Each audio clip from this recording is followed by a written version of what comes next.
sawa.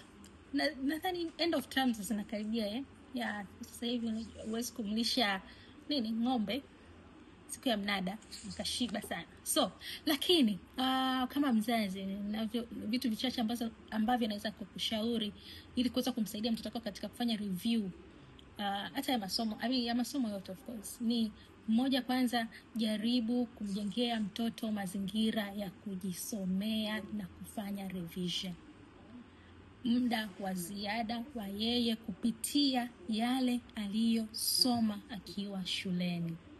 Homework zinazokuja ajaribu kuzimaliza, lakini pia apatie muda wa yeye kujisomea ili kuweza kumaster kila kitu ambacho amekisoma. Pili, wewe kama mzazi ninakushauri pia uendelee kumjengea mtoto confidence, ile hali ya kuweza kujiamini katika kile ambacho anakisoma na kile